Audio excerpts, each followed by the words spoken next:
Hey guys, how's it going? Companion here. So I had a lot of fun playing constructed Hearthstone again today, and I want to tell you guys about that experience. I played a lot of different decks, but in the end, I really enjoyed playing Mage. I'll go over that deck sometime, but I mostly want to focus on the Warrior. Now, the Warrior is a really interesting class because I didn't really know where it would fit with so much things changing. I didn't really know if the standard control Warrior would really work, and well, it did. I had a lot of fun playing it. And before I go into the cards, before I go into the deck and all that kind of stuff, I want to say basically the kind of stuff I queued up against. So a lot of the earlier part of the day and the last 2 days, I queued up against Hunter and quite a lot of Mage actually. Not even close to the amount of Hunters that you face, but still quite sizable. And later in the day, I queued up against handlock after handlock after handlock after handlock after handlock. Apparently there's some net decking going on, and handlock is back and live and all that kind of stuff, and I don't know, it's pretty lame to play against. But still, it is shaping up like a fairly controlled meta, at least early on in Goblin versus Gnomes, and I think Warrior has a pretty good spot. I beat all but one of the Warriors with this deck. I think the Warrior off was like 3-1 or 4-1 in my favor, and I think I went about even on the handlocks. So I think traditionally Warriors struggle a little bit against handlock, and I'll show you guys why this is no longer really the case. It doesn't do that well, but it does probably better than most. So here's the deck list. This is Crap Warrior. It's Crap Warrior because, you know, when I make a deck, I don't consider copying some other dude's deck, changing 2 cards and calling it your own is really enough. So I like to explore, I like to experiment, I like to play stuff that may or may not be so good, and because there's a lot of one-ofs, you can see clearly that. So I have replaced about 10 cards from the typical traditional control warrior deck, and more or less it's my own for, you know, some advantages, some not so much. So a few things that I changed is I added 1 Recombobulator because this deck runs, I think, 1 more big creature than the normal type of deck, and because I have things like Bomb Lobber, it has very good mid-game targets, it has very good targets in the late game, so for instance, you know, if your Dr. Boom is about to die, you can Recombobulator him. If your Bomb Lobber is still alive after you play him, you can use it on him. So there's a lot of good targets. Even the cards that I'll show you guys in a bit, the Shieldmaiden is a very good target. It's 5/5 for 6, so very often when you Recombobulator that, it ups it up. And I don't run Armorsmiths. I don't run Armorsmith because well, I had to fit all this stuff in, and I had to fit in the Youthful Brewmaster. And the Youthful Brewmaster is mostly there because I had a lot of Battlecry effects, and I thought it'd be cool to use the Warrior Legendary, which I'll show you guys in a second, with this card, as well as most of the deck has Battlecries, and, well, I felt the Armorsmith didn't really do too much anyway, especially with a lot of Priests playing, and I think that is pretty fair. I dropped Shield Block to 1, because Shieldmaiden has the armor gaining effect. And I used this new card, Bouncing Blade. And, you know, when it came to the Warrior cards before they released, I was a little bit skeptical. I thought Bouncing Blade had like a pretty cool ability that it can just, you know, ping pong, all that kind of shit. But it's mostly good, you know, when you don't have much of a board. But even then, if there's one weak creature, it's kind of difficult because it'll just kill the weak creature. For instance, if you're playing against a Paladin, the card is basically completely useless. But in a lot of cases, it turns out to be very good. And I'll show you guys at the end of my talk about the deck in a few games. You guys will see just how good it can be. Basically, if your opponent has a Ysera, there's nothing else on the board, Bouncing Blade will hit it 12 times and kill Ysera. So if you're controlling the board in a very slow-paced, very controlling game, it's extraordinary. When there's a lot of little minions, it can be pretty good, but generally it's just worth saving. And that's why I have it as a one-of. I don't think 2 of this card is really a good idea, but just 1 is good enough. Also, there's some synergy with Acolyte of Pain. You can just play Acolyte of Pain, down Bouncing Blade, and draw 3 cards if you really want. I have a 1 of Kazan Mystic. It's the card that steals a secret. I'm a huge fan of this card. You have to keep in mind, when I made the deck, I was pretty much playing against only Hunters and a few Mages.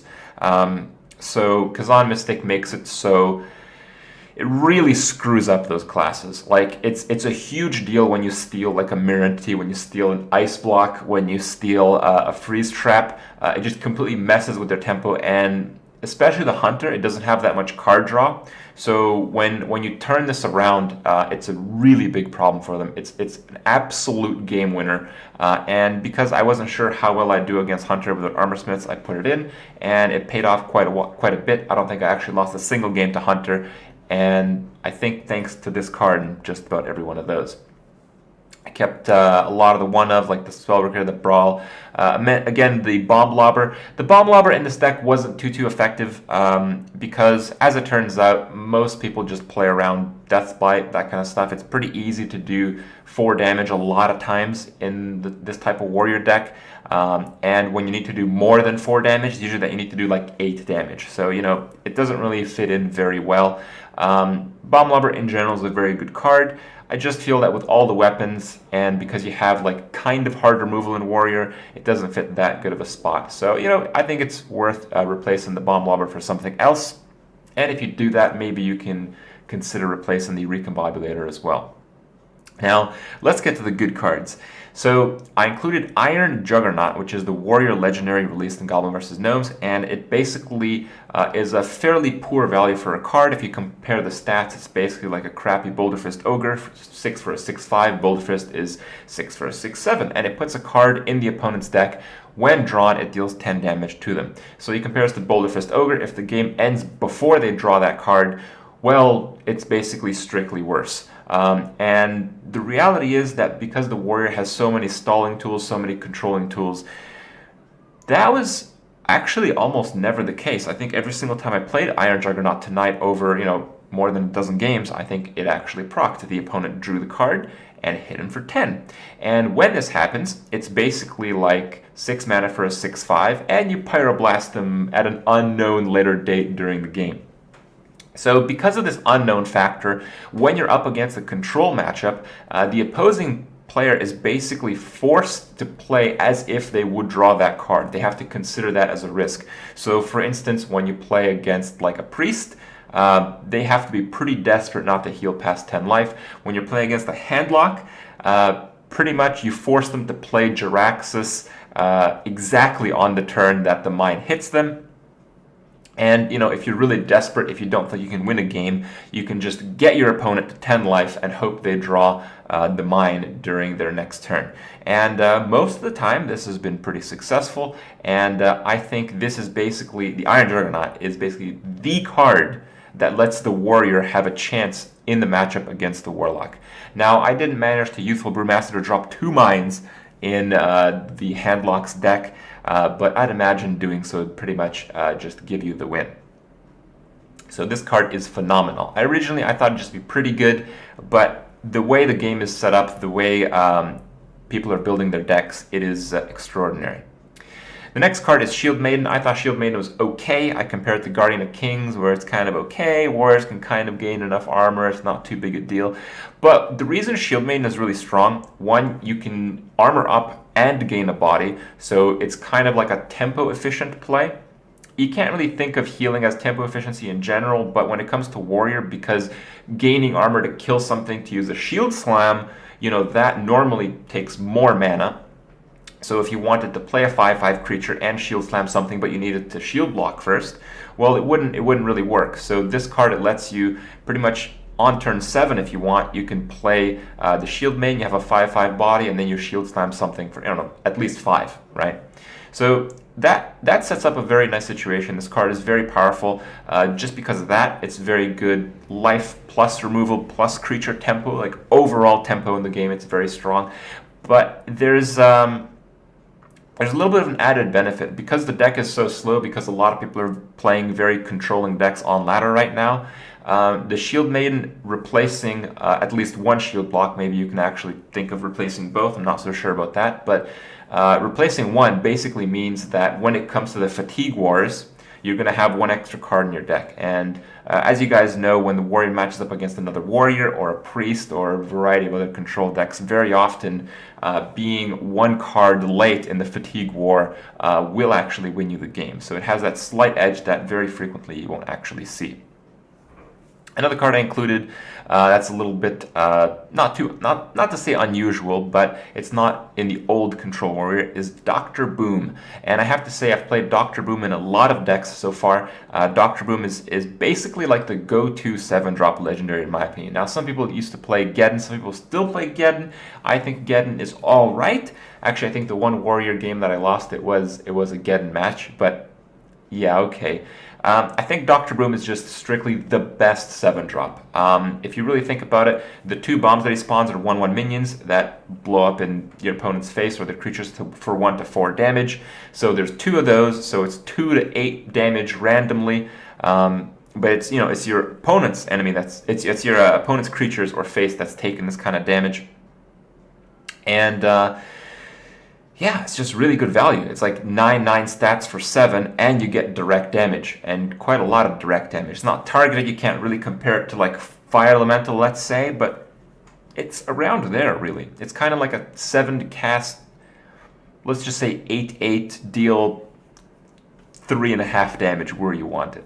So it's kind of hard to gauge, but in general, it's very, very strong. And, it does set up a pretty good brawl if you really need to get rid of a lot of creatures. You have quite a few on your board. Overall, great stuff. Had a blast playing this deck.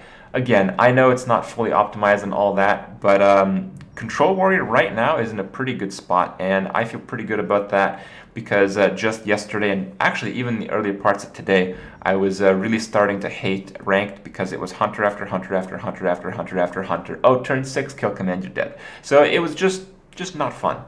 And this brings it back a little bit. I hope the meta sticks with the controlling aspects. It works. And, well, I see good things. Check out the Warrior deck, guys. Play your own version if you want. It's pretty relaxed, and the clips I'm going to include for you guys today are highlights of a lot of the cards I mentioned and some pretty epic moments. So I know you guys will love it. Check it out, and I'll see you guys tomorrow.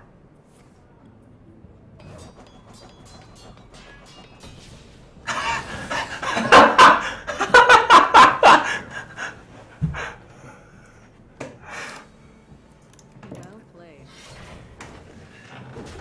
Oh, that was amazing.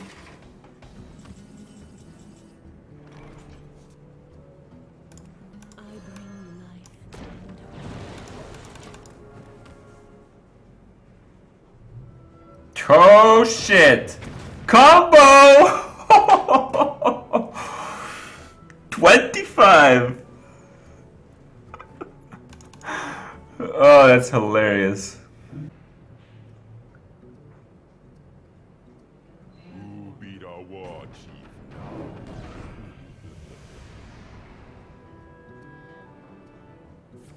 Top deck Holy Smite. Oh my god. We're not friends anymore, bro. Alright, 1 out of 3. I mean, Ragnaros is doing a lot of work regardless of what happens here. Touchdown, touchdown, come on, hit him! Oh. Damn. Okay.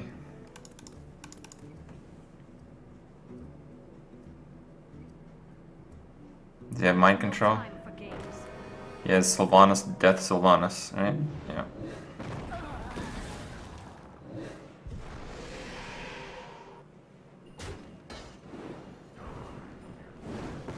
What can we do here? I can do like a double shield slam. Or I can kill him. Whoa! Okay, this deck is hilarious. I feel like such a scumbag, dude. Oh man. Murloc Shaman is really fucking crap. Super RNG reliant, very frustrating to play. I hate it. I'm not playing it.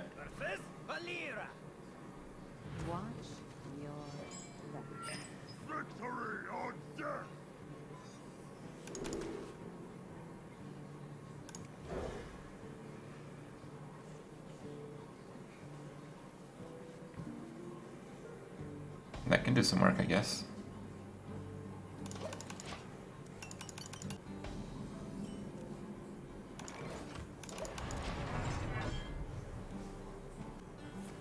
I haven't played Mill Rogue, I played Mill Druid. But I think Mill anything is bad because ladder is filled with rush cancer, so I don't think it's gonna work too well. I wonder if this is Miracle Rogue trying to survive. Because that's what it looks like.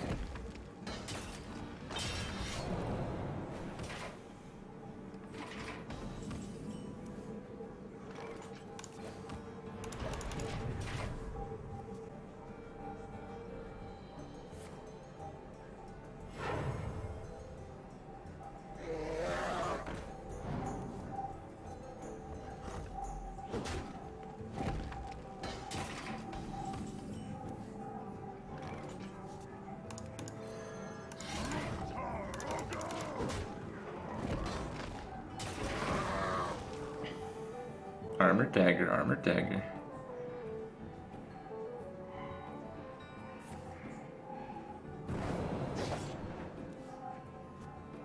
This is Miracle Rogue. Oh, this guy's toast.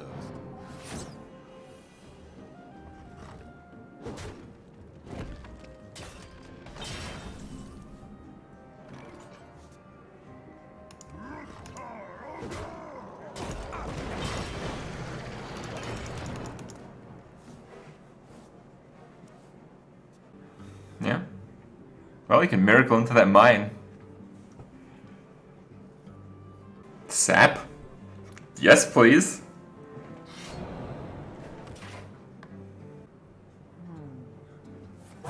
Too soon.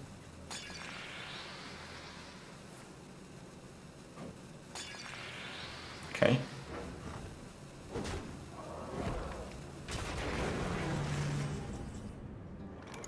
I'll take that.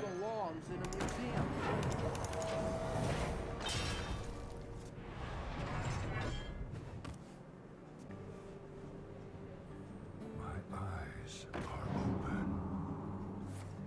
Eviscerate.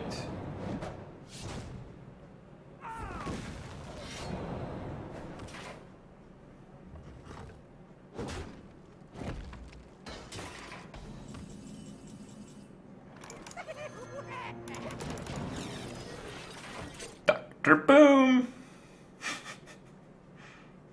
Yeah, it's a good betrayal. 2 kills.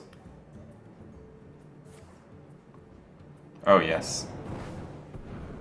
Sap that shit, dude.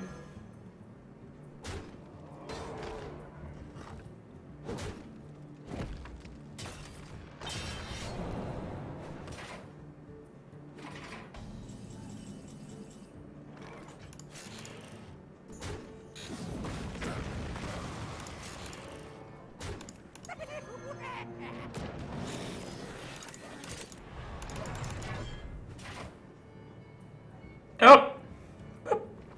Pyroblast!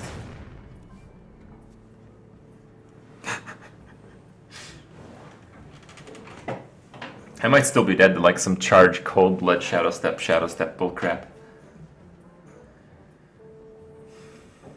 But the thing is, he's basically dead next turn because I have Gromash combo.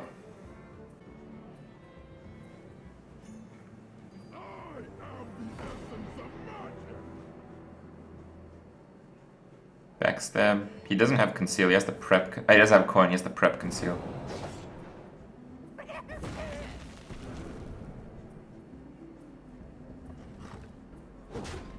I think I'm 1 damage off lethal. Never mind, I should do it. Unless he has prep eviscerate. No, that doesn't kill me. Oh, prep conceal. Now it might kill me. But thankfully we have a bouncing blade that hits a stealth creature for 10 damage, as it turns out.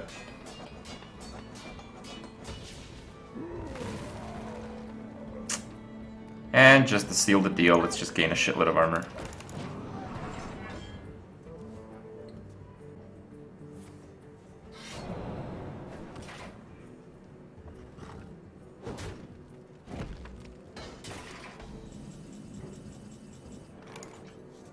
Combo time.